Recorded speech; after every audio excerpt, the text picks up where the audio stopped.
नमो नमः। आपका बहुत बहुत स्वागत करती हूँ। आज हम छठी कक्षा की संस्कृत की पाठ्य पुस्तक मंथन भाग 1 का पाठ 12 कारक कस्मात् काभ्याम केभ्यः इसका प्रश्न अभ्यास करेंगे। पहला प्रश्न, उचितम विकल्पम चित्वा रिक्त स्थानानि पूरयत क डैश विना सफलता न अस्ति। यहाँ पर हम करेंगे परिश्रमेण विना। वैसे यहाँ पर जो ये अध्याय दिया है इसमें कस्मात् काभ्याम केभ्यः यानी कि पंचमी विभक्ति का प्रयोग बताया गया है और आपकी पुस्तक में परिश्रमात दिया भी गया है, लेकिन यहाँ पर आप परिश्रमेण करेंगे। परिश्रमेण बिना सफलता न अस्ति। प्राचार्यः डैश बहिः तिष्ठति कक्षायाः छात्राः विद्यालयं गच्छन्ति गृहात् बालकः सिंहात् भीतः अस्ति। क्योंकि भय के अर्थ में, डरने के अर्थ में पंचमी विभक्ति आती है, इसलिए सिंहेन नहीं आएगा, सिंहात आएगा। ये कई बार असमंजस में ये प्रश्न डालता है, इसलिए याद रखें कि डर के अर्थ में भीतः दिया गया है। डर के अर्थ में हमेशा पंचमी विभक्ति आती है। वानरः डैश अवतरति वृक्षात अवतरति।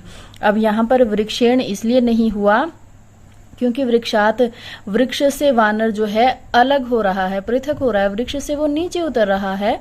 तो पृथक होने के अर्थ में या अलग होने के अर्थ में हमेशा पंचमी विभक्ति का प्रयोग करते हैं, इसलिए यहाँ पर आएगा वृक्षात। उसके बाद प्रश्न 2 देखिए। संस्कृत भाषायाम एक पदेन उत्तरत। संस्कृत भाषा में एक पद में उत्तर दीजिए।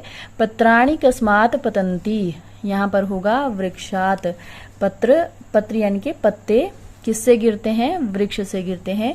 केभ्यः वर्षा भवति। वृक्षेभ्यः, वृक्षों से वर्षा होती है। ग बालकाः कस्मात् भीताः सन्ति। अब देखिए यहाँ पर फिर से भय शब्द आया है, भीतः अर्थात डरा हुआ। तो बालक किससे डरा हुआ है? तो यहाँ पर उत्तर आएगा सिंहात। और सिंहात में मैंने यहाँ पर पंचमी विभक्ति लगाई है और फिर से बता रही हूँ, पंचमी विभक्ति जो है डर के लिए, जब भी कहीं पर डर की बात की जाती है वहां पर पंचमी विभक्ति का प्रयोग किया जाता है। प्रातः काले जनाः कुत्र गच्छन्ति। तो प्रातः काले जनाः उद्यानं गच्छन्ति।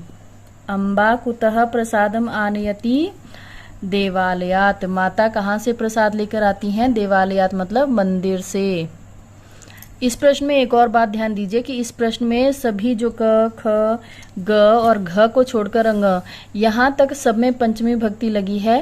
घ वाले में पंचमी विभक्ति का प्रयोग नहीं किया गया है, क्योंकि यदि आप प्रश्न को समझें तो स्वतः ज्ञान हो जाएगा कि यहाँ पर पंचमी विभक्ति का प्रयोग हो ही नहीं सकता। प्रश्न दिया है सुबह के समय लोग कहाँ जाते हैं, तो उत्तर होगा कि बागीचे में जाते हैं या बागीचे को जाते हैं। तो बागीचे को जाते हैं, तो उद्यानम यहाँ पर मैंने लिखा है।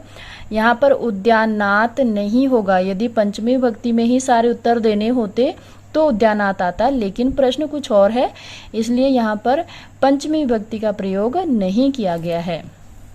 प्रश्न 3, कोष्ठक में दिए हुए शब्दों में पंचमी विभक्ति का प्रयोग करना है। अब इस प्रश्न में देखिए आपकी सारी विपदा हल हो गई कि जितने भी यहाँ पर शब्द दिए गए हैं केवल पंचमी विभक्ति का ही प्रयोग करना है, जबकि इसमें तो जैसा प्रश्न पूछा गया है उसके अनुसार हमें उत्तर देना था।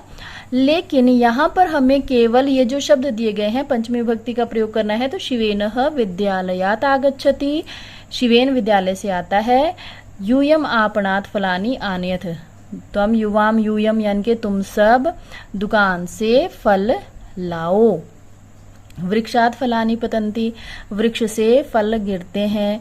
सैनिक अश्व से अवतरति मतलब नीचे उतरता है। मेघेभ्यः वर्षा भवति। बादलों से वर्षा होती है।